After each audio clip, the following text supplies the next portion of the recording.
ये जगह कौन सा था भैया? मगध। मगध जगह कौन सा है? मगध राजवंश है ये जगह। और यहां से एंट्री कौन मार रहा था? सिकंदर। तो भैया सिकंदर जब यहां पर आक्रमण किया तो मगध में कौन सा वंश था? नंद वंश। कौन सा वंश था? सिकंदर की सेना क्या ब्यास नदी पार की थी? सिकंदर की नौसेना प्रमुख था नियारकस और थल सेना का प्रमुख था सेल्यूकस निकेटर। खुद एलेक्जेंडर निकेटर यानी सिकंदर अपनी सेना के साथ लौट गया। इराक में बेबीलोन में 323 ईसा पूर्व इसकी क्या हो गई? मृत्यु हो गई। शहर का नाम बेबीलोन। जो सिकंदर, इसके पिताजी का नाम फिलिप, इसके गुरुजी का नाम अरस्तु, अरस्तु के गुरु का नाम प्लेटो, उनके गुरु का नाम सुकरात। सुकरात को जहर देकर मार दिया गया था। बहुत बड़े दार्शनिक थे। उन्होंने क्या कह दिया था? उन्होंने कहा था कि जो देवी देवताओं को बलि चढ़ाया जाता है, जैसे मुसलमान में भी बलि दिया जाता है, हिंदू धर्म में भी किसी किसी जगह पे क्या जाता है? बलि दिया जाता है। तो वैसे ही उन्होंने भी कहा था कि ये सब चीजें गलत है, ये सब नहीं करना चाहिए। उनको टंगवा दिया फांसी, उन्हीं का बलि चढ़ा दिया। धार्मिक चीज बड़ी उठपटांग होता है। सोच रहा है यहाँ पे कुछ अच्छा बोलो चाहे खराब, मतलब नहीं है, तू बोला काहे रे, सीधे कर दो। तो ये सुकरात थे। सुकरात के चेला का नाम प्लेटो, प्लेटो के चेला अरस्तु, अरस्तु के चेला सिकंदर। तो गुरु का महान देखे बड़का बड़का ये सब एक ग्रेड का पहले गुरु था सब। आजकल ना चेला उस तरह रह गया ना गुरु उस तरह रह गया, दोनों की गलती हो चुकी है। चेला भी वैसे ही रह गया ना आजकल का। चलिए देखिए, तो यहाँ पर सेल्यूक ये तो मर गए। अब एक बात बताइए, अभी भी तो यहाँ नंद वंश चल रहा है। नंद वंश के बाद ना आएगा मौर्य वंश। सिकंदर का आक्रमण मौर्य वंश से पहले हुआ या मौर्य वंश के बाद? मौर्य वंश से पहले। किसका आक्रमण हो गया? सिकंदर का। लेकिन ऐसा नहीं है कि सिकंदर भारत पर आक्रमण करने वाला पहला राजा था। सिकंदर भारत पर आक्रमण करने वाला पहला राजा नहीं था। सिकंदर से पहले जगह पड़ जाता था, ये पाकिस्तान है, यहाँ पर जगह का नाम है ईरान। अभी भी आप देख रहे हो बड़ा टेंशन से गुजर रहा है, हालांकि जो बाइडेन आए तो थोड़ा ठीक ठाक है। तो ईरान में हकमनी वंश था। कौन सा वंश था? हकमनी वंश। हकमनी वंश के शासक डेरियस। हकमनी वंश के शासक डेरियस। क्या नाम था? डेरियस। डेरियस। हकमनी वंश के शासक डेरियस प्रथम। इन्हें हम लोग दाए बाहु कहते हैं। क्या कहते हैं? दाए बाहु। इसने पहला आक्रमण किया, किंतु ये भी उतना सफल नहीं हुआ। यहाँ पर ये कुछ खास काम नहीं किया, लौट गया, इसलिए इसका कोई खास महत्वता नहीं है। तो आपसे कहेगा कि क्या भारत पर आक्रमण करने वाला पहला विदेशी सिकंदर था? हाँ, सिकंदर था। इसका मतलब मखदूमिया वंश नहीं था जो मैसेडोनिया से आया था, क्या वो था? नहीं था। भारत पर आक्रमण करने वाला पहला वंश कौन था? हकमनी वंश। पहला वंश हकमनी वंश। हकमनी वंश कहाँ पे था भैया? ईरान। हकमनी वंश ईरान। हकमनी वंश कहाँ था? ईरान। हकमनी वंश के शासक कौन थे? डेरियस। उन्होंने भारत पर आक्रमण किया। बहुत बड़े ना राजा थे, ना ही बहुत बड़ा आक्रमण था, इसलिए इस पे कोई खास चर्चा नहीं होती है। लेकिन हाँ, याद रखना चाहिए कि मौर्य वंश की स्थापना से पहले, मौर्य वंश की स्थापना से पहले कौन कौन आक्रमण करके गया? सिकंदर। और सिकंदर से पहले डेरियस। डेरियस किस देश का था? ईरान। कौन सा वंश था? हकमनी वंश का। कोई बहुत बड़ा आक्रमण हुआ? नहीं हुआ। अब हम लोग सीधा एंट्री मारते हैं किधर पे? मौर्य वंश की ओर। अब देखिए, चाणक्य ने किसका फाइल निपटा दिया? सिकंदर का। किसका निपट गया? सिकंदर। अब चाणक्य के आगे अगला रास्ता क्या था? हाँ, धनानंद। चाणक्य के आगे अगला रास्ता धनानंद था। धनानंद को मारने के लिए इसने अपने सबसे प्रिय शिष्य किसे चुना? चंद्रगुप्त। किसी को कोई दिक्कत नहीं है। तो महापद्म नंद का बेटा धनानंद। धनानंद ने किसकी बेइज्जती किया था? चाणक्य की। चाणक्य ने अपना किस शिष्य को चुना? चंद्रगुप्त मौर्य। किसे चुना? चंद्रगुप्त मौर्य। चंद्रगुप्त मौर्य जो थे उसने इसके माता का नाम क्या था? मोरा। ऐसा कहा जाता है कि इनके पिता को बंदी बना लिया था चंद्रगुप्त मौर्य। तो देखिए, सॉरी, धनानंद। तो धनानंद से दुश्मनी चंद्रगुप्त मौर्य की भी थी। किसको लेकर? पिता को लेकर, चंद्रगुप्त मौर्य को भी। और धनानंद से दुश्मनी चाणक्य को भी थी, अपनी बेइज्जती को लेकर। और धनानंद से दुश्मनी खुद उसके पूरे मगध की प्रजा को भी थी। ये हमेशा नशा में मिलीन रहता था। खुद इसकी बेटी दूरधरा इसको पसंद नहीं करती थी। बाबूजी को अपने, दूरधरा जो थी इसकी खुद की बेटी थी, उसको ज्यादा पसंद नहीं करती थी। तो ये इस सब को देखते हुए अगल बगल के साम्राज्य को धीरे धीरे मौर्य, चंद्रगुप्त मौर्य तथा इसके गुरु का नाम क्या था? चाणक्य। क्या नाम? चाणक्य। ये लोग अगल बगल के साम्राज्य को, किसको? अगल बगल के साम्राज्य को क्या करने लगे? मिलाने लगे और अपने ओर लेने लगे। और इन्होंने डिसाइड किया कि अब हमको कहाँ आक्रमण करना है? मगध में करना है। हालांकि इनका पहला आक्रमण सफल हुआ था कि असफल हो गया था? असफल हो गया था, क्योंकि डायरेक्ट कहाँ चल गए थे, पाटलिपुत्रा। डायरेक्ट ये लोग पाटलिपुत्रा चले आए थे, क्योंकि मगध की राजधानी जो हो गई थी क्या हो गई थी, पाटलिपुत्रा। मगध की राजधानी पाटलिपुत्रा हो गई थी, लेकिन ये सफल नहीं हो पाए थे। सफल नहीं हो पाए, बाद में धीरे धीरे अलग अलग साम्राज्य को मिलाते गए, छोटी बड़ी सेना सबको मिलाते गए, और अचानक आक्रमण कहाँ किया था, मगध में। और मगध में जब आक्रमण किया तो दूरधरा इत्यादि के सहयोग से इन्होंने महल के उस गुप्त रास्ते का पता लगा दिया जो सीधे कहा जाता था, महल के अंदर, और धनानंद का क्या कर दिया था, अंत कर दिया। और धनानंद के अंत के बाद भारत में कौन सा वंश आ गया, मौर्य वंश। कौन सा वंश भैया, मौर्य वंश। इससे पहले कितने वंश आप देख चुके हैं, देखिए, हसीन मशूक शाह, हसीन मशूक शाह, हसीन मशूक शाह। कौन सा वंश, हर्यंक वंश, शिशुनाग वंश, नंद वंश। नंद वंश के पहले शासक धनानंद, महापद्म नंद, कलिंग पर आक्रमण किया था, क्षत्रियों का नाश करके सर्व क्षत्रांतक उपाधि, कलिंग पर जीत कर एकराट की उपाधि धारण किया था महापद्म नंद। महापद्म नंद का बेटा धनानंद। धनानंद ने उड़ीसा यानी कलिंग में नहर का निर्माण किया था। इसने चाणक्य को निकाल दिया। इसकी हत्या किसने किया, चंद्रगुप्त मौर्य। कौन से वंश की स्थापना कर दिया, मौर्य वंश। क्या जगह भी चेंज हुआ था, नहीं। जगह चेंज हुआ, नहीं, जगह तो वही था, केवल क्या चेंज हुआ, गद्दी चेंज हुआ। जिस तरह भारत आज भी जगह है, मनमोहन सिंह की जगह गद्दी चेंज हो गया, किसका, नरेंद्र मोदी जी। मोदी जी का क्या हुआ, बस गद्दी चेंज हुआ। उसी तरह यहाँ पे भी चेंज हुआ। अब मौर्य वंश के संस्थापक थे चंद्रगुप्त मौर्य। इनके बारे में बड़ी बड़ी कहानी है चंद्रगुप्त मौर्य के बारे में। अब इनकी कहानियों में अभिलेख, इनकी जानकारी कहाँ से मिलती है, तो पत्थर उत्थर पे कहीं लिखा होगा तो अभिलेख से इनकी जानकारी मिलती है। कुछ विदेशी किताबों में इनकी जानकारी मिलती है, कुछ खुद चाणक्य की पुस्तक अर्थशास्त्र, चाणक्य की पुस्तक अर्थशास्त्र, इसमें भी क्या मिलती है, जानकारी मिलती है। तो अब हम लोग स्टार्ट करते हैं किसके बारे में, मौर्य वंश। मौर्य वंश के संस्थापक चंद्रगुप्त मौर्य। चाणक्य ने लोगों को बहुत समझाया था कि नहीं भैया ये क्या चीज है, योग्य है। इधर धनानंद को मार दिया, किसने मार दिया था, चंद्रगुप्त मौर्य। और किस वंश का अंत किया, नंद वंश का अंत किया। नंद वंश को क्या कर दिया भैया, अंत कर दिया, नंद का समापन। कौन सा वंश, मौर्य वंश। राजा का नाम चंद्रगुप्त, चंद्रगुप्त मौर्य। मौर्य वंश की स्थापना किया। अब जरा थोड़ा सा फ्लैशबैक में चलते हैं। यहाँ आक्रमण किसने किया था, सिकंदर। किसने किया, सिकंदर। कब किया था, 326 ईसा पर। राजा उस समय कौन था, धनानंद, राजा धनानंद। क्या वो धनानंद को आक्रमण करने के लिए ब्यास नदी को पार किया था, नहीं, ब्यास नदी को पार नहीं किया। किसी को कोई दिक्कत नहीं है, आगे बढ़ जाए। लेकिन जब ये लौटा था तो इसका थल सेना प्रमुख जो था सेल्यूकस निकेटर और नौसेना प्रमुख नियारकस। नियारकस को कोई ऐतराज था, नहीं। ऐतराज किसको था, सेल्यूकस निकेटर को। वो थोड़ा थोड़ा भांफ रहा था कि यहाँ पे कुछ न कुछ क्या हो रहा है, गड़बड़ हो रहा है। तो लौट कर आया कौन, सेल्यूकस निकेटर। कौन आया, सेल्यूकस निकेटर। लौट के आया, सेल्यूकस निकेटर, ये लौट कर आया। और यहां जब देखा लौट कर आया और इसने ब्यास नदी को पार कर गया ससुरा, यहां पर क्या कर गया बहू, ब्यास नदी को पार कर गया यहाँ पे। अब यहाँ आया तो उसको लगा कि यहाँ शासक कौन होगा, धनानंद होगा। लेकिन यहाँ तो हो गया गड़बड़, ब्यास नदी को पार किया तो यहाँ कौन वंश मिल गया, मौर्य वंश। मौर्य वंश का राजा चंद्रगुप्त मौर्य बहुत ही योग्य, ईमानदार, कर्मठ था। दूसरा, इसका खुद का प्रधानमंत्री चाणक्य। खुद का प्रधानमंत्री कौन था, चाणक्य। वही चाणक्य जो इनके अब्बा को यहाँ से भेज दिया था, सिकंदर को भेज दिया था। तब सोचिए क्या इस बार सेल्यूकस निकेटर जीत सकता है, हेलने का तो हेल गया यहाँ पर। लेकिन दिक्कत ये थी कि इसको ये बात का किसी ने बता दिया कि भैया यहाँ चंद्रगुप्त मौर्य के पास बहुत ज्यादा हाथी हैं सब। तो इसने भी अपनी सेना में क्या लेके आया था, हाथी लेके आया था। ये बात पता चल गई चंद्रगुप्त मौर्य के प्रधानमंत्री यानी चाणक्य को कि ससुरा हाथी लेके आया है। तो युद्ध का माहौल बनाने से पहले ये लोग थोड़ा सा समय कर लिए, घेर लिए इत्यादि को पूरी तरह से, और बरसात का दिन का इंतजार किया और युद्ध को उस डायरेक्शन में ले गए जिधर पानी भर जाता है। अब जब पानी भर जाएगा ना तो उसमें चंद्रगुप्त मौर्य ने अपनी फौज में जो बहुत सारे मात्रा में घोड़े को रखा था। चंद्रगुप्त मौर्य ने क्या रखा, घोड़ा।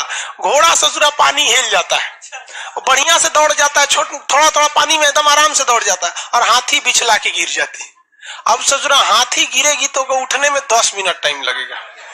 भाई अब समझ लीजिए हम लोग मतलब पतला दुबला आदमी हम लोग अगर गिर गए तो फटाक से उठ जाएंगे। कोई 2 कुंटल का है, उठ पाएगा? जल्दी नहीं उठ पाएगा। तो इसमें सोचा हाथी उसकी फंस गई। दूसरा, चंद्रगुप्त मौर्य ने अपनी, ये तो पूरी तरह षड्यंत्र में था, अपनी फौज में इसने स्वतंत्र घोड़ों को रखा था, घोड़ा वगैरह रथ लेके आए थे। आओ सोच रहा, घेरा उड़ा के मर गया। यहाँ पूरी तरह इसकी सेना मरने लगी। सेल्यूकस निकेटर यहाँ जीत रहा था, यहाँ हार रहा था, बहुत बुरी तरह फंस गया। कौन? सेल्यूकस नहीं। और जीत कौन रहा था? चंद्रगुप्त मौर्य। चंद्रगुप्त मौर्य मने मन सोचा, सच तोरे अब्बा को हराए थे सिकंदर को, अब की तोर बारी है। अब सेल्यूकस निकेटर फंस गया। यहाँ सेल्यूकस निकेटर की हालत ऐसी थी कि 1-2 दिन लड़ाई और चल जाती तो सेल्यूकस निकेटर युद्ध में हार जाता और मारा जाता। इसलिए इसने अपनी बेटी कार्नेलिया को आगे कर दिया। आओ बहुते सुंदर, एकदम बाल उल खोल के लहरा के तलवार लेके निकली आई। चंद्रगुप्त मौर्य देखा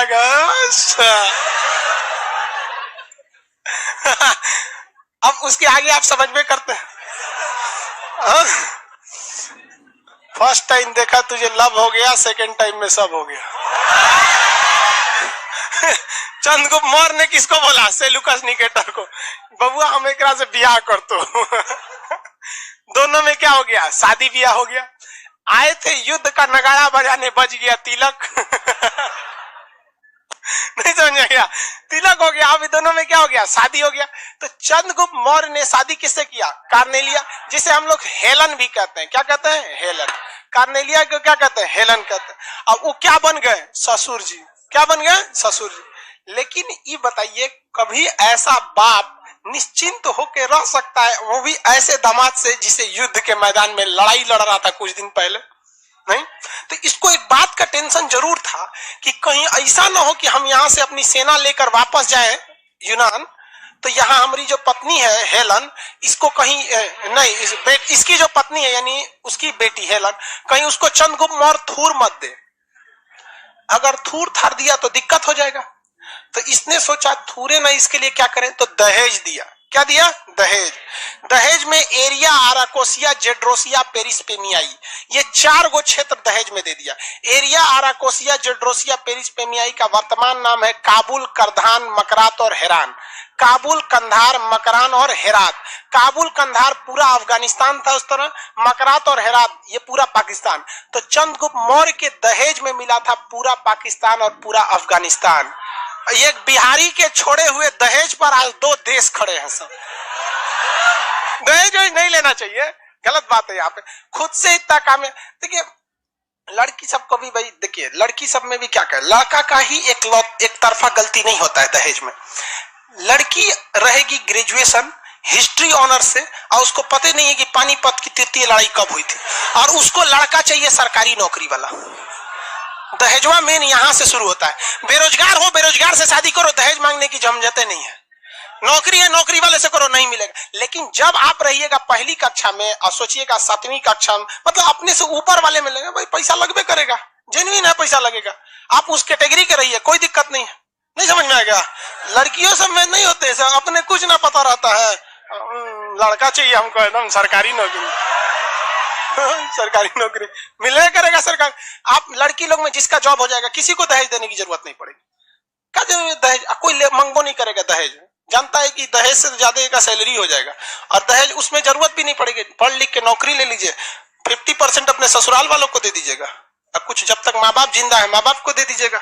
जब माँ बाप चले जाए तब भाई हुई को थोड़े देना, तब 100% दीजिए। समझ आएगी नहीं? तो इसने शादी किससे कर लिया? हेलन से। और पूरा पाकिस्तान और अफगानिस्तान क्या मिल गया? दहेज में। इसके बावजूद इसको डर लगता था कोई मारे मत उकरा। रीजन समझिए कि ये बिहारी और सीबीएसई बोर्ड की यूनान की जमेगा कब? वो नहीं। वो सुबह उठ के ब्रेड बिस्कुट खाए वाली, दाल चावल खाने वाला जम्बे नहीं करता था। तो इसलिए इसने अपना एक दूत भेजा, मेगास्थनीज। मेगास्थनीज क्या भेज दिया? मेगास्थनीज। क्या भेजा था? मेगास्थनीज। चंद्रगुप्त मौर्य के दरबार में सेल्यूकस निकेटर ने किसे भेजा? मेगास्थनीज को। कहा कि देख, अगर हमारी बेटी पिटाएगी, चाहे कुछ भी क्या होगा, तामझाम होगा यहाँ पर, तो तुमको क्या कर लेना है? तुरंत हमको क्या करना है? संदेश भेजना है। क्या करना है? संदेश भेजना है। किसी को कोई दिक्कत है? आगे बढ़ जाए तो तुरंत संदेश, लेकिन बाद में धीरे धीरे धीरे धीरे सब सही हो गया, कोई दिक्कत नहीं रह गया, यहाँ पर सब कुछ सब खुशहाल जिंदगी जीने लगे। मेगास्थनीज में बिहार में बस गया अच्छा से, इसको भी कोई दिक्कत नहीं आने लगा। और इसने एक किताब लिख दी मेगास्थनीज ने, नाम था इंडिया में रह के लिखा, इसलिए नाम क्या पड़ गया, इंडिका। इंडिका पुस्तक में क्वेश्चन आएगा कि मगध वंश की जानकारी सबसे बेहतरीन किस पुस्तक में, इंडिका में, यानी प्राचीन भारत की जानकारी के लिए इंडिका सबसे महत्वपूर्ण बोर्ड। उसने कहा भारत में कुल 7 तरह के लोग रहते हैं, 7 वर्गों में बांटा था, ऊंची जात, नीची जात इत्यादि वगैरह में कई तरह के लोगों में बांटा था मेगास्थनीज ने। और मेगास्थनीज ने यह बात भी कहा था कि भारतीय लोगों को पढ़ने में इंटरेस्ट है, किसमें इंटरेस्ट है, पढ़ने में, लिखने में इंटरेस्ट नहीं है, ये लिखना नहीं चाहते, केवल क्या करना चाहते हैं, पढ़ना चाहते हैं। और इसी मेगास्थनीज ने संदेश भेजवाया था किस पे, सेल्यूकस निकेटर को, मतलब सब ठीक ठाक है, मैं हेलन आपकी ठीक रह रही है। चंद्रगुप्त मौर्य ने एक दिन मेगास्थनीज से पूछा कि रे बकलोलवा, जब उसको ब्याह कराना था हमरा से, बेटियों देना था, दहेजो देना था, तो युद्ध काय किया था वो, कहा कि बकलोल है आप, ओकरा हाथी चाहिए था उधर कोनो हाथी ठीक ठाक नहीं मिल रही थी, सब यूरोप वगैरह में सब जो हाथी थी सब सीबीएसई बोर्ड की थी, सब सुस्त टाइप की। तो यहाँ से वो हिंदी मीडियम वाली हाथी ले जाना चाहता था कलिंग से, कहा कि ओ माय गॉड हाथी चाहिए थी, कहा कि बुलाओ बुलाओ बुलाओ, 500 हाथी क्या किया, गिफ्ट में दे दिया। कौन बड़का गिफ्ट दिया, दहेज में कितना लिया ये नहीं देख रहे हैं अच्छा दहेज की भी एक सीमा होती है, दूधू को देश दहेज में ले लिया हद होता है, हाँ बेटी दहेज, सब कुछ, एगो दार्शनिक वगैरह भी लिया। तो खैर ये सब चीज चलते रही। दहेज, उस समय जो दहेज लिया गया था, आप बात समझिए, वो दहेज दहेज के रूप में नहीं था, वो क्षेत्रफल विस्तार का था कि हम तो लेबे करेंगे, या दहेज में दीजिए या युद्ध हार के आपकी लाश पे चढ़ के ले लेंगे। तो होशियार निकला, कहा कि एक ऐसा बिहारी सबसे नहीं हटना चाहिए इन सबको दे देना चाहिए। तो ये इधर उनका चैप्टर क्लोज हो गया। इधर मेगास्थनीज, ये लोग अपना खुशहाल जिंदगी जीने लगे यहाँ पर। अब चंद्रगुप्त मौर्य जो था ना, बहुत सामाजिक कार्य भी करता था, सामाजिक कार्य भी बहुत करता था। इसने बंगाल के क्षेत्र में भी कई काम किए, नहर वगैरह का निर्माण किया, बहुत सारा काम बंगाल में किया, जिसका जानकारी वहां एक पत्थर है जिसका नाम है महास्थान, पत्थर में जगह का नाम क्या है, महास्थान। वहां इसने अपनी जानकारी लिखा कि भैया बंगाल में भी हमने बहुत सारा काम किया। उत्तर प्रदेश का गोरखपुर में, वहां पे शाहगौर जगह है, उत्तर प्रदेश में गोरखपुर है जहां शाहगौर जगह है। तो उत्तर प्रदेश भी किसके अंडर में आ रहा था, चंद्रगुप्त मौर्य में। चंद्रगुप्त मौर्य के समय उत्तर प्रदेश में गया तो वहां भीषण अकाल पड़ गया, भीषण क्या पड़ गया, अकाल पड़ गया। तो वहां पर चंद्रगुप्त मौर्य ने कहा कि लोगों को, जो धनी लोग हैं, वो कुछ कुछ क्या कर सके, दान दे। मैं स्वयं दान दे रहा हूं अकाल पीड़ित लोगों को। आप सारे लोगों से अपील करते हैं कि ये पीएम केयर फंड में आप लोग भी पैसा दीजिए। नरेंद्र मोदी जी ने डोनेट वाला बात निकाला था ना, चंद्रगुप्त मौर्य से निकाला था कि आप सब लोग डोनेट कीजिए, हम भी डोनेट कर रहे हैं। तो चंद्रगुप्त मौर्य ने अकाल के समय लोगों की मदद करने के लिए, अकाल के समय मदद करने के लिए जो जानकारी दिया, वो किस अभिलेख से मिला है, शाहगौर अभिलेख। कौन सा अभिलेख, शाहगौर। अकाल में दिए गए राहत सामग्री की जानकारी किस अभिलेख से मिला है, शाहगौर। शाहगौर अभिलेख यूपी के कहां पर है, गोरखपुर। गोरखपुर का शाहगौर अभिलेख किसने बनवाया, चंद्रगुप्त मौर्य। अभिलेख का मतलब क्या होता है, पत्थर पर लिख देना, पत्थर पर क्या कर देना, लिख देना, किसी को कोई दिक्कत नहीं। यहाँ पर चंद्रगुप्त मौर्य ने कौन से धर्म को अपनाया था, चंद्रगुप्त मौर्य ने जैन धर्म को अपनाया था। किसके नेतृत्व में, स्थूलबाहु या भद्रबाहु, भद्रबाहु के नेतृत्व में अपनाया था। किसके नेतृत्व में, भद्रबाहु। चंद्रगुप्त मौर्य का जो साम्राज्य था वो केवल पूरब या मध्य भारत में नहीं था, बल्कि इवन की गुजरात में भी था। कहां पर था, गुजरात में था। कैसे पता चलता है कि गुजरात का एक शासक था जिसका नाम था रुद्रदामन। गुजरात का एक शासक था जिसका नाम था रुद्रदामन। बहुत साल बाद जब पत्थरों की खुदाई हो रही थी तो वहां एक अभिलेख मिला, जो किसका अभिलेख था, रुद्रदामन का। और रुद्रदामन ने लिखा है कि मैं गुजरात का शासक रुद्रदामन यहाँ स्थित सुदर्शन झील का पुनर्निर्माण करवा रहा हूँ। निर्माण नहीं करवा रहा हूँ, पुनर्निर्माण करवा रहा हूँ। इस झील का निर्माण, किस झील का, सुदर्शन झील का निर्माण। इस झील का निर्माण चंद्रगुप्त मौर्य यानी मगध का शासक चंद्रगुप्त मौर्य ने सरकारी खर्च पर कहां पे कराया था, गुजरात में कराया। कहां कराया था, गुजरात। इसका मतलब ये पता चलता है कि चंद्रगुप्त मौर्य का साम्राज्य पूरब में बंगाल तक था कि नहीं था, अब पश्चिम में गुजरात तक, और दहेज में तो एक दो ले लिया था। तो चंद्रगुप्त मौर्य का पश्चिमी विस्तार, चंद्रगुप्त मौर्य का पश्चिमी विस्तार की जानकारी किस अभिलेख से मिलती है? जूनागढ़ अभिलेख। किस अभिलेख से? जूनागढ़ अभिलेख। किस अभिलेख से? जूनागढ़ अभिलेख से। जूनागढ़ अभिलेख किसका है? जूनागढ़ अभिलेख किसका है? किसका? रुद्रदामन। तो रुद्रदामन ने क्या लिखा है कि हम बनवाए हैं झील? क्या लिखा है? पुनर्निर्माण करवा रहे हैं, जीर्णोद्वार या पुनर्निर्माण करा रहे हैं। इसका निर्माण मगध शासक चंद्रगुप्त मौर्य ने सरकारी खर्च पर कराया था। महास्थान अभिलेख कहाँ है? बंगाल में। महास्थान अभिलेख बंगाल में। तो इससे यह पता चलता है कि चंद्रगुप्त मौर्य का शासन पूरब तक था। और जूनागढ़ अभिलेख से क्या पता चलता है कि चंद्रगुप्त मौर्य का शासन पश्चिम तक था। और मेगास्थनीज की पुस्तक इंडिका जो है, इंडिका, इससे पता चलता है कि भैया एरिया अराकोसिया जेड्रोसिया ये दहेज में लिया था। अकाल के समय दी जाने वाली सामग्री की जानकारी किससे मिली? शाहगौर अभिलेख से। किस अभिलेख से? शाहगौर। कौन अभिलेख भैया? शाहगौर अभिलेख। शाहगौर अभिलेख कहाँ है? उत्तर प्रदेश के गोरख। आप बताएंगे चंद्रगुप्त मौर्य को इतना महान बनाने में सबसे ज्यादा योगदान किसका? किसका था? चाणक्य। तक्षशिला में ये क्या करते थे? शिक्षा, मतलब प्रोफेसर थे। तक्षशिला कहाँ पर है? पाकिस्तान में। तक्षशिला पाकिस्तान। उस समय पाकिस्तान में नहीं था, भारत में था। अभी है पाकिस्तान में। तो तक्षशिला कहते। क्या नाम था ने? चाणक्य। चाणक्य का दूसरा नाम बता सकते हैं? विष्णुगुप्त या कौटिल्य? विष्णुगुप्त या कौटिल्य? विष्णुगुप्त या कौटिल्य। बहुत ही विद्वान व्यक्ति थे। इनकी पुस्तक का नाम बता सकते? क्या नाम है? अर्थशास्त्र। अर्थशास्त्र। क्या यह अर्थशास्त्र इकोनॉमी से रिलेटेड है? अर्थशास्त्र इकोनॉमी से ना रिलेटेड होके राजनीति से है। किससे? राजनीति से। किससे? राजनीति से। अर्थशास्त्र। ऐसा ही एक किताब लिखा गया है जिसको द प्रिंस, किताब का नाम है प्रिंस, मैकियावेली ने लिखा है। किसने लिखा है? मैकिया। यूरोप का एक ऐसा ही विद्वान व्यक्ति था जिसका नाम था मैकियावेली। उसने किताब लिखा द प्रिंस। द प्रिंस में वैसी ही बातें लिखी गई हैं जो अर्थशास्त्र में लिखी गई। चाणक्य की पुस्तक अर्थशास्त्र में लिखा गया है कि राजा किस तरह से महान हो सकता है, और मैकियावेली की पुस्तक द प्रिंस में लिखा है कि राजा किस तरह से महान हो सकता है। द प्रिंस का मतलब ये होता है राजा। तो बताइए भारत का मैकियावेली किसे कहते हैं? चाणक्य को। भारत का मैकियावेली। अब भारत की द प्रिंस पुस्तिका अर्थशास्त्र, दोनों की चीजें एक ही हैं। द प्रिंस ये अर्थशास्त्र का संबंध किससे है? राजनीति से। किससे है? राजनीति से। अर्थशास्त्र में कुल कितने अधिकरण हैं? 15 अधिकरण। अधिकरण मतलब लेसन। अर्थशास्त्र में कुल कितने लेसन है? 15 अधिकरण है। 15 अधिकरण है।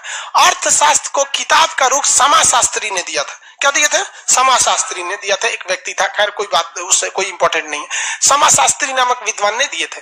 अर्थशास्त्र जो है वो किससे संबंधित है? राजनीति। इसमें कहा गया है कि किसी भी राजा के पास 7 अंगों का होना जरूरी है, जिसे राजा का सप्तांग सिद्धांत कहते हैं। क्या कहते हैं? सप्तांग सिद्धांत। किसी भी बढ़िया राजा के पास क्या कितने गुण होने चाहिए? 7। कितने गुण होने चाहिए? 7। इसे हम क्या कहते हैं? सप्तांग सिद्धांत। राजा का कौन सा सिद्धांत? राजा का सप्तांग सिद्धांत। राजा का कौन सिद्धांत? सप्तांग सिद्धांत। अब 7 सिद्धांत हम समझते हैं। जैसे मान के चलिए ये कोई क्षेत्र है, ये कोई क्षेत्र है। अब राजा के पास क्या चीज होना चाहिए? इस जगह का मान के चलिए कि कोई क्या है? राजा है। इसके पास कितनी चीजें होनी चाहिए? 7। कम से कम ये 7 होना चाहिए। सबसे पहले राजा योग्य होना चाहिए, वरना क्षेत्रफल कितना भी बड़ा रहेगा, धनानंद योग्य नहीं था, इसलिए उसका साम्राज्य क्या हो गया? बिखर गया। तो राजा क्या होना चाहिए? योग्य होना चाहिए। तो राजा हो गया। दूसरा कहा था कि अमात्य। अमात्य मतलब मंत्री। इनका मंत्री भी योग्य होना चाहिए। मंत्रियों को जो जिम्मेदारी दे वो काम अच्छे से कर सके। जैसे नरेंद्र मोदी भारत के एक तरह से राजा है। इनमें तो योग्यता है, सब कुछ करते हैं। क्या आप गारंटी ले सकते हैं उनके जितने अमात्य हैं वो अच्छा से काम कर रहे हैं? एक नितिन गडकरी 100% जिम्मेदारी से काम कर रहे हैं सड़क निर्माण में। विदेश मंत्रालय भी ठीक है, गृह मंत्रालय, बाकी आधा तो मंत्रालय है कि जो कब न्यूज में नहीं आता है। अच्छा काम करेंगे तब ना न्यूज में आएंगे। कैसे ही कोई आपको मंत्री याद रखेगा? कल ग्रुप डी के एग्जाम तक याद रखता है कि फलाना मंत्री कौन है, उसके बाद थोड़ी याद रखता है। तो पहला कौन था? राजा। राजा को क्या होना चाहिए? योग्य। और अमात्य को भी योग्य होना चाहिए। अमात्य को योग्य होना चाहिए। जनपद, क्या होना चाहिए? जनपद। जनपद मतलब क्षेत्र, महाजनपद भी तो एक क्षेत्र था ना। जनपद मतलब क्या होता है? क्षेत्र। ये जो क्षेत्र होना चाहिए ये बेहतरीन होना चाहिए, उपजाऊ हो या खनिज संपदा हो, क्षेत्रफल बड़ा हो, पहाड़ी वगैरह एरिया से घिरा हो, मतलब क्षेत्रफल में कुछ ना कुछ विशिष्टता होनी चाहिए।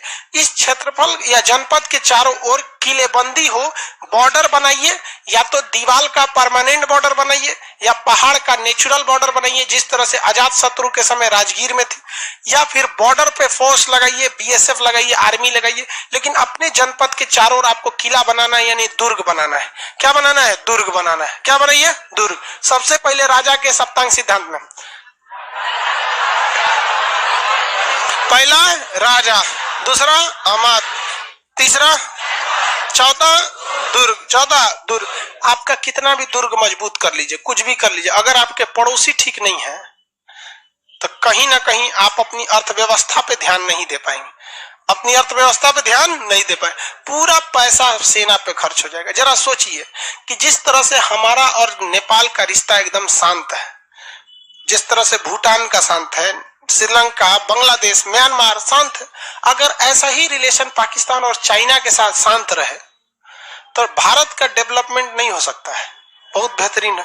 इवन भारत का नहीं, पाकिस्तान का भी अच्छा से हो सकता है, चाइना भी और ज्यादा फोकस कर सकता है, क्योंकि मिलिट्री एक ऐसी चीज होती है जो बहुत ज्यादा जरूरी है। मिलिट्री एकदम जरूरी है, बट रिटर्न में आपको एक तरह से कहिएगा तो कुछ हासिल नहीं है, एक तरह से कहेंगे तो सब कुछ उन्हीं की वजह से।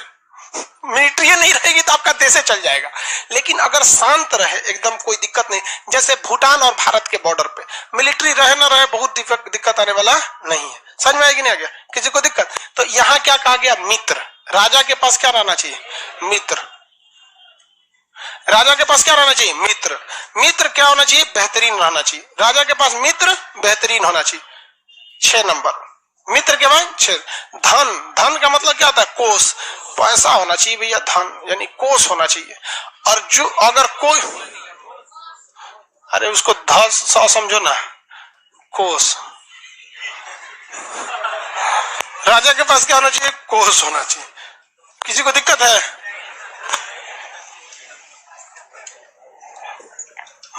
राजा के पास क्या होना चाहिए? कोष। उसके बाद क्या होना चाहिए? दंड, न्याय। बहुत खतरनाक न्याय व्यवस्था होना चाहिए। न्याय इतना खतरनाक होना चाहिए कि मतलब व्यक्ति को डर लगे अपराध करने से पहले। कुछ सऊदी अरब वगैरह, खैर वहां का राजा बहुत जालिम होता है। एक तो वीडियो बनाए थे सऊदी अरब के राजा पे, देखते हैं। एक को तो सबसे बड़ा का खराब लगता है इन सब को, या 4 गो 5 गो 6 गो बियाह करता है, संभालता कैसे होगा सही सब? तनी भारत के महिला से कर ले 4 गो बियाह, देखो ना ब्रेन हेमरेज ना हो जाए तो कहेगा। दिमाग छट जाएगी सब, गुस्सा दिलाएगी सब खुद है और अपने गुस्सा जाएगी सब। हमको लगता है कि वहां का लड़की सब बहुत सीधा होती होगी। भारत में कोई कर पाएगा 4 गो बियाह? यार तो 4 गो बियाह होने से पहले अगर आप में किसी का मन है मतलब 4 बियाह करने का, तो मेरी एडवाइस मानिए अभी से एडवांस बुकिंग कराइए रांची पागलखाना में, क्योंकि शायद उस समय जगह ना बचे और आपको इमरजेंसी जरूरत पड़ेगी ही पड़ेगी, इसलिए प्री बुकिंग करा के रखिए। समझ में आ गया कि नहीं आ गया? बताइए राजा के सप्तांग सिद्धांत में कितने से? 7।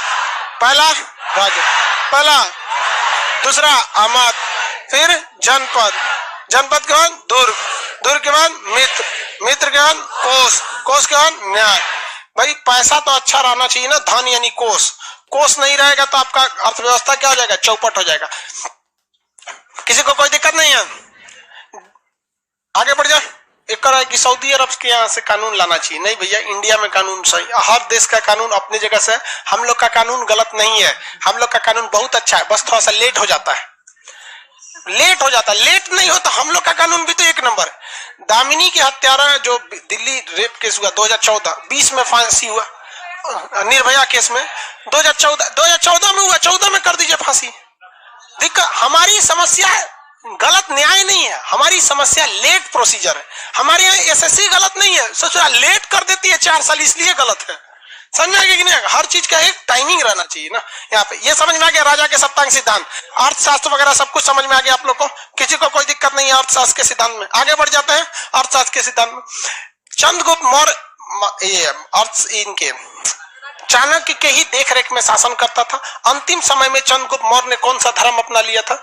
जैन धर्म। कौन सा धर्म अपनाया? जैन धर्म। जैन धर्म। मेगास्थनीज इसकी सारी जानकारी कहाँ देते रहता था? सेल्यूकस निकेटर को दूत के माध्यम से भेजते रहता था। इसी तरह यूनान में एक शासक, एक लेखक था, उसका नाम था जस्टिन। जस्टिन ने अपनी किताब में लिखता है कि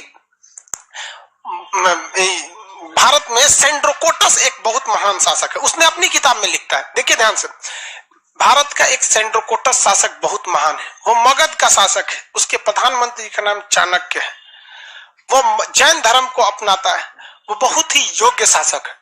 सचुराम चंद्रगुप्त मौर्य की जगह वो क्या लिख रहा है? सेंड्रोकोटस। सेंड्रोकोटस अब भारत के लोग कर रहे, भारत में तो कोनो सेंड्रोकोटस है नहीं। तो एक इतिहासकार था जो यूनान का भी इतिहास लिखता था और भारत का भी इतिहास लिखता था। यूनान के लोगों को लगता था कि भारत का सबसे योग्य शासक सेंड्रोकोटस है। क्या नाम है? सेंड्रोकोटस। जबकि भारत में सेंड्रोकोटस नाम का कोई शासक नहीं था, यहाँ कोई सेंड्रोकोटस नहीं था। तो विलियम जोन्स ने स्पष्ट किया कि जो सेंड्रोकोटस शब्द का प्रयोग किया जा रहा है वो किसके लिए किया जा रहा है? William Jones. किसके लिए? चंद्रगुप्त मौर्य के लिए। किसके लिए? चंद्रगुप्त मौर्य के लिए। आगे बढ़े तो बताइए, चंद्रगुप्त मौर्य की पहचान, चंद्रगुप्त मौर्य की पहचान सेंड्रोकोटस से मैच कराने का काम किसने किया था? William Jones. किसने किया? William Jones. चंद्रगुप्त मौर्य की पहचान सेंड्रोकोटस से किसने किया? William Jones. यूरोप में या फिर यूनान में चंद्रगुप्त मौर्य का नाम क्या है? सेंड्रोकोटस। सेंड्रोकोटस। अब कुछ क्वेश्चन पूछते हैं, बताएंगे। भद्रबाहु के नेतृत्व में चंद्रगुप्त मौर्य कहाँ चला गया? कर्नाटक। और कर्नाटक के श्रवणबेलगोला में कौन सी विधि से प्राण, संलेखना विधि से अपना प्राण त्याग दिया? संलेखना विधि से अपना प्राण त्याग दिया। और यहाँ चंद्रगुप्त मौर्य के जगह शासक बना बिंदुसार। पॉइंट सार, बिंदुसार। बिंदुसार शासक बन गया। तो भैया चंद्रगुप्त मौर्य बुढ़ाइयों तो गए थे, मरियो गए, हेलन भी तो बुढ़ा गई होगी और मेगास्थनीज भी बुढ़ा गया होगा। इसके जगह कोई दूसरे व्यक्ति की जरूरत पड़ेगी कि नहीं पड़ेगी? पड़ेगी। तो यहाँ से दूसरे व्यक्ति भी आए थे। चंद्रगुप्त मौर्य ने अपनी जो प्राण त्यागा था किस विधि से? संलेखन। कहां पर? कर्नाटक। कर्नाटक के कौन सा पर्वत? श्रवणबेलगोला। कौन सा? श्रवणबेलगोला। कौन पर्वत? श्रवणबेलगोला। कहां पर है? कर्नाटक में। चंद्रगुप्त मौर्य के बाद अगला शासक कौन बना? बिंदुसार। अगला शासक बिंदुसार। बिंदुसार भी एक योग्य शासक था, लेकिन उतना महान काम नहीं कर पाया था बिंदुसार। चंद्रगुप्त मौर्य की माता का नाम, इनके पिता को बंदी बनाया था धनानंद। चंद्रगुप्त मौर्य की शिक्षा कहाँ पे हुई थी? तक्षशिला। वर्तमान में किस देश में है? पाकिस्तान में है। चंद्रगुप्त मौर्य के किस अभिलेख से अकाल के समय राहत की जानकारी मिली? सागौर अभिलेख। कौन सा? किस अभिलेख से चंद्रगुप्त मौर्य के पूर्वी शासन की जानकारी मिलता है? महास्थान। कहां पर है ये? बंगाल। किस अभिलेख से चंद्रगुप्त मौर्य के पश्चिमी साम्राज्य की जानकारी मिली? जूनागढ़ अभिलेख। जूनागढ़ अभिलेख क्या चंद्रगुप्त मौर्य का है? किसका है? रुद्रदामन। किसका है? रुद्रदामन का है। चंद्रगुप्त मौर्य ने किससे युद्ध लड़ा था? दो युद्ध लड़ा। पहले गद्दी पाने के टाइम धनानंद से, और गद्दी के बाद सेल्यूकस निकेटर। सेल्यूकस निकेटर ने चंद्रगुप्त मौर्य को कितने क्षेत्र दहेज में दिए थे? Aria, Arachosia, Gedrosia, Paropamisadae. Aria, Arachosia, Gedrosia, Paropamisadae. Aria, Arachosia, Gedrosia, Paropamisadae. Aria, Arachosia, Gedrosia, Paropamisadae. किसी को कोई दिक्कत नहीं है? आगे बढ़ जाए। यहाँ पे चंद्रगुप्त मौर्य कौन से धर्म को मानता था? चंद्रगुप्त मौर्य के प्रधानमंत्री का नाम, चाणक्य की पुस्तक का नाम, अर्थशास्त्र का संबंध किस विषय से है? अर्थशास्त्र में कितने अधिकरण है? 15 अधिकरण है। कितने अधिकरण है? अर्थशास्त्र में अधिकरण की संख्या 15। किसी को कोई दिक्कत नहीं है? अर्थशास्त्र में कितने अधिकरण? 15। अर्थशास्त्र के अनुसार राजा के सप्तांग सिद्धांत में कितने विषय है? 7। कौन कौन? पहला राजा, दूसरा मंत्री, तीसरा जनपद, चौथा दुर्ग, पांचवा मित्र, छठवा, सातवा दंड। एकदम भयानक न्याय दीजिए, एकदम थूर थार के रद्द कर दीजिए। अगर किसी को गलती पर सजा नहीं देंगे तो उसका मन बढ़ जाएगा। इसके दरबार में कौन आया था? मेगास्थनी ने भारतीय समाज को कितने भाग में? 7। भारतीय समाज को लिखने में ज्यादा दिलचस्पी थी या फिर पढ़ने में? पढ़ने में। चंद्रगुप्त मौर्य ने किसे 500 हाथी दिए थे? Seleucus Nicator. सेल्यूकस निकेटर की बेटी का नाम हेलन का दूसरा नाम कार्नेलिया। चंद्रगुप्त मौर्य के दरबार में आए मेगास्थनीज की पुस्तक का नाम। इंडिका पुस्तक से किस वंश की जानकारी मिलती है? हाँ, मौर्य वंश। मौर्य वंश किस वंश के पतन के बाद आया था? नंद वंश। तो मौर्य वंश जब आप पढ़ेंगे तो नंद वंश का पतन भी पढ़ना पड़ेगा। विशाख दत्त एक बहुत ही बड़े प्रसिद्ध लेखक थे, उन्होंने एक पुस्तक लिखा था मुद्रा राक्षस। विशाख दत्त की पुस्तक मुद्रा राक्षस। विशाख दत्त की पुस्तक मुद्रा राक्षस में कहा गया कि किस तरह से धनानंद के पाप का अंत हुआ और किस तरह से चंद्रगुप्त मौर्य के शासन का उत्थान हुआ। तो धनानंद की जो मतलब पतन है और चंद्रगुप्त मौर्य का उदय है, इसकी जानकारी विशाख दत्त की पुस्तक मुद्रा राक्षस। विशाख दत्त की पुस्तक मुद्रा राक्षस। किस इतिहासकार ने बताया था कि जो सेंड्रोकोटस है वही चंद्रगुप्त मौर्य है? William Jones. William Jones. संलेखना विधि से प्राण त्याग किए कर्नाटक के किस पर्वत पर? श्रवणबेल गोला। श्रवणबेल गोला। कब इन्होंने प्राण त्यागा? 298 ईसा पूर्व। 298 ईसा पूर्व। इनके बेटा का नाम बिंदुसार। बेटा का नाम बिंदुसार। बिंदुसार गद्दी पर बैठा तो क्या बिंदुसार भी जैन धर्म मानता था? कौन सा धर्म? आजीवक संप्रदाय। ये बता दिए थे संप्रदाय में। कौन सा संप्रदाय? आजीवक संप्रदाय। बिंदुसार के कितने बेटे हुए? दो ओरिजिनल बेटे, सुसीम और अशोक। सुसीम और अशोक। सुसीम कुछ खास काम नहीं किए, अशोक बहुत काम किया। अशोक के बारे में पढ़ना बहुत ज्यादा है। इसको हम लोग कब क्लास करेंगे? कल। आज के लिए